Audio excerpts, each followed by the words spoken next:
Western New England has a substantial Puerto Rican population, and when Hurricane Maria struck the island 1 year ago today, it sends many who lost everything in the storm over here to family and friends in the region.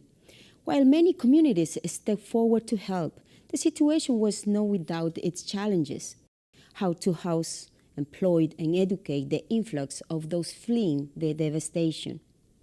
Tonight we examine how the community is coming together to support ongoing recovery efforts and how those displaced by Maria are working to make a new life here in Western New England. We begin with a look back to last year at this time, when a Category 4 hurricane slammed into Puerto Rico. When it was over, Maria was regarded as the worst natural disaster on record to affect Dominica and Puerto Rico, and the deadliest Atlantic hurricane since Hurricane Jeanne in 2004.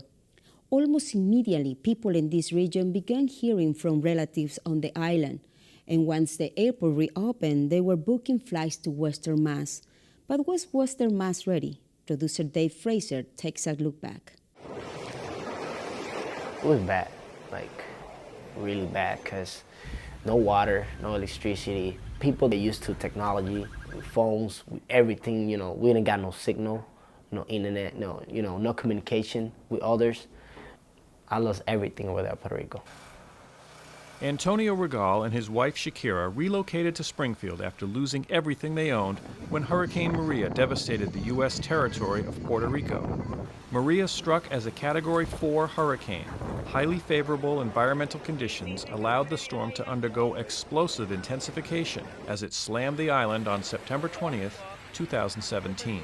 Hurricane Maria was known particularly for the strong winds that occurred, also the rapid intensification that the storm underwent. It went from a Category 1 to a Category 4 hurricane in just about 12 hours. Mike Rollins is an associate professor and associate director of the Climate System Research Center at the University of Massachusetts. He says besides the intense winds, the amount of rain that fell during Hurricane Maria was unprecedented. About 2 to 3 feet of rainfall in just about one day, 24 hours, which is really some of the most extreme rainfall rates that we've seen in these storms, and it's something that we can expect more as the climate continues to warm. For those living in Puerto Rico, or for those who have family on the island, hurricanes and tropical storms are a common occurrence, and for a short time, Maria was no exception. However, as people began to lose communication with family members, reality quickly set in that this was far worse than anticipated.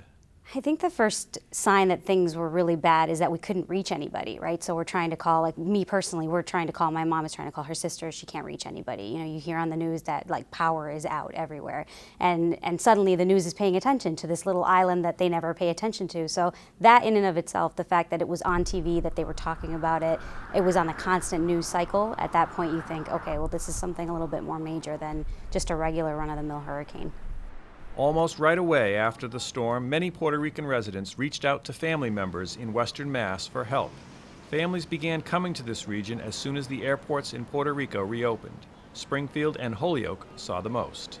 A year into it, there's still people that are living in hotels, so you've got a couple dozen families that are still in West Springfield who, can you imagine being 9, 10, 11 months living in a hotel room with a microwave? Maybe, if you get a microwave. Not all of the rooms do have that.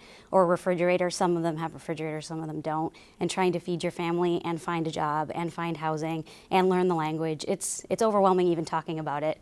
And it's been overwhelming meeting people who've been experiencing this for months and months. The Gray House in Springfield's North End doubled the number of holiday meals they gave out last year, and they saw an increase in the number of families coming into their food pantry. The nonprofit has been offering food, clothing, and educational services to families in need. We have seen a lot more people come through.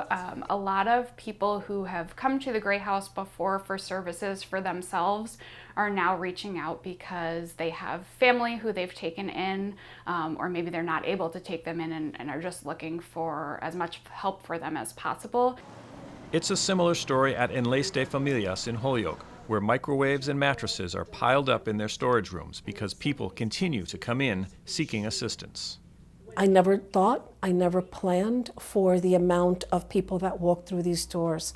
And we basically are a staff of 5 people here. When we're fully staffed, we're right now 4.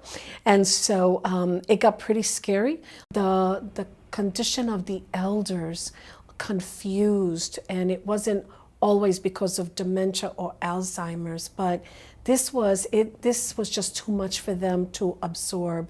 We saw individuals with stage 4 cancer.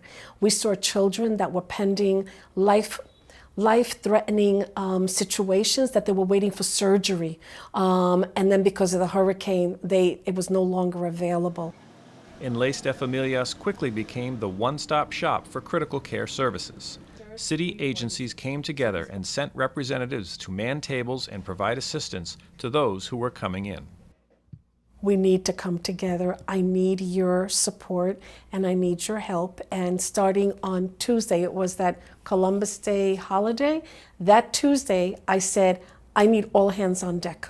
And they arrived. They didn't even respond by email. They just arrived.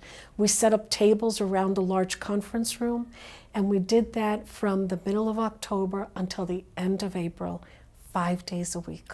Today, Betty Medina Lichtenstein continues to gather supplies because people from Puerto Rico continue to come. And although it is a constant struggle to find funds and resources for these people in need, she does have the satisfaction that her agency and many others throughout the city came together to help over 2,000 individuals. For me, it's been a painful experience as a Boricua, Puerto Rican. At the same time, just really filled, my heart has been filled just with the generosity and the care that people from the Pioneer Valley have given.